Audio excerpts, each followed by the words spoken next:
दोस्तों आखिर में पति 99% मेंटेनेंस का केस क्यों हार जाते हैं। जी हाँ, कई बार आप देख लीजिए, चाहे वो केस झूठा हो, चाहे वो सच्चा हो, चाहे किसी भी टाइप का हो, लेकिन मैक्सिमम 99% मेंटेनेंस का केस पति हार जाता है।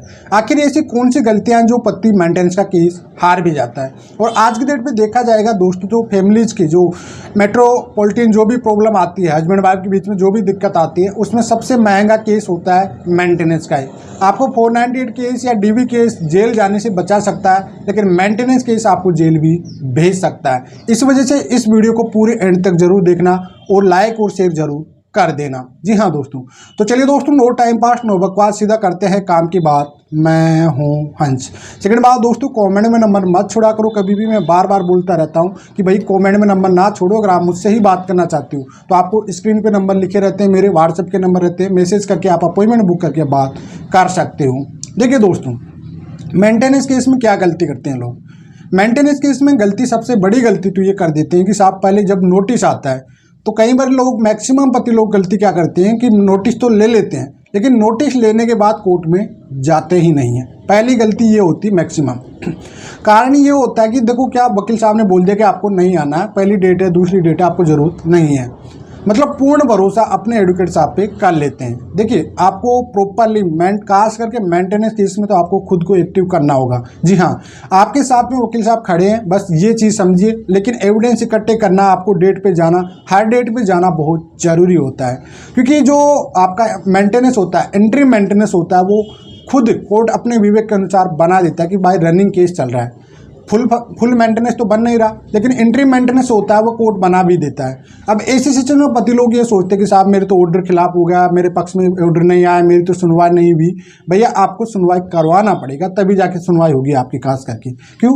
क्योंकि लोग आप ये करते हैं कि साहब आप डेट पे नहीं जा रहे हो, टाइम टू टाइम आप डेट पे अटेंड नहीं कर पा रहे हो, तो आपको टाइम पे अटेंड करना पड़ेगा। आपका वकील साहब कह रहा है कि साहब मुझे तो आपको नहीं आना, फिर भी आपको डेट पे जाना ही पड़ेगा। फोर्स करिए आप अपने वकील साहब के, मीटिंग करिए, बात करिए, अपने जो पास जो एविडेंस है उन चीज़ों को सामने रखने की कोशिश करिए।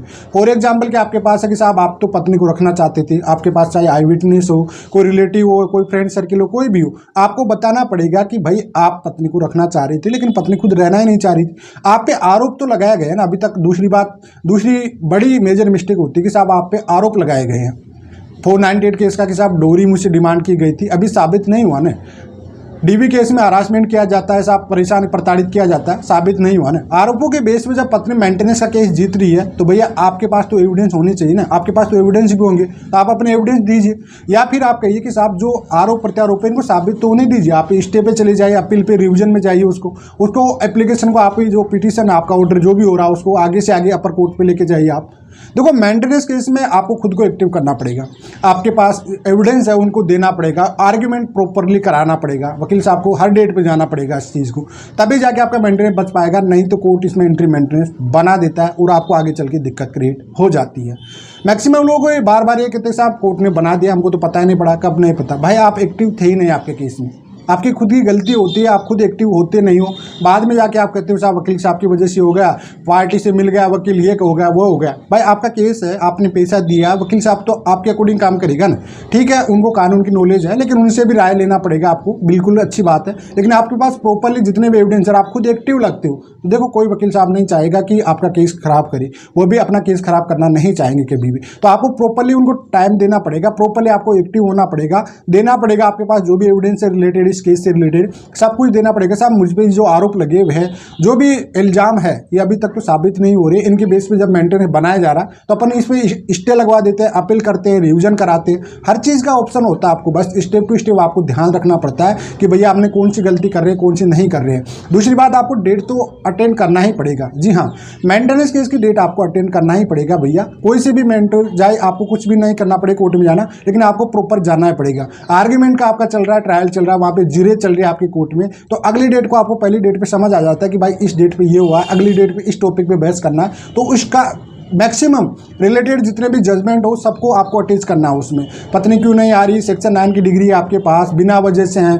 कहीं सुप्रीम कोर्ट होने वाला, हाई कोर्ट के कहीं जजमेंट है, आपको रिलेटेड उससे जजमेंट ढूंढना पड़ेगा, सबको अटैचमेंट करना पड़ेगा और आपके मेंटेनेंस केस से बच सकते हो। जी हाँ, यही तरीका है दोस्तों, आपको खुद को एक्टिव करना पड़ेगा, पूरे एविडेंस इकट्ठे करने पड़ेंगे, एविडेंस लगाने पड़ेंगे, तभी जाके आप मेंटेनेंस का केस जीत पाओगे, अन्यथा आप मेंटेनेंस का केस हार जाओगे और बाद में फिर आप अपील करते रहोगे, फिर आपको एरियर जो बन जाता है, बहुत ज़्यादा एरियर बन जाता है और आपको देने में भी काफ़ी दिक्कत आ जाती है। आई होप दोस्तों जो आपके डाउट थी इस वीडियो में क्लियर कर दिया। फिलहाल आज के लिए इतना ही। जय हिंद, वंदे मातरम दोस्तों। सेकंड बात दोस्तों, मेरा सेकंड यूट्यूब चैनल है, उसका लिंक डिस्क्रिप्शन में रहता है, जजमेंट की वीडियो आते रहते हैं, उसको फॉलो कर लेना। इंस्टाग्राम पे मैं लाइव आता रहता हूँ, लिंक आपको दिख जाएगा नीचे डिस्क्रिप्शन में, वहाँ पे फॉलो कर लेना। फेसबुक पेज पे भी आप इससे फॉलो कर सकते हो, फेसबुक पेज पे मेरे प्रॉपर वीडियो आते रहते हैं, लाइव भी मैं आता रहता हूँ। चलिए आज के लिए इतना ही। जय हिंद, वंदे मातरम दोस्तों।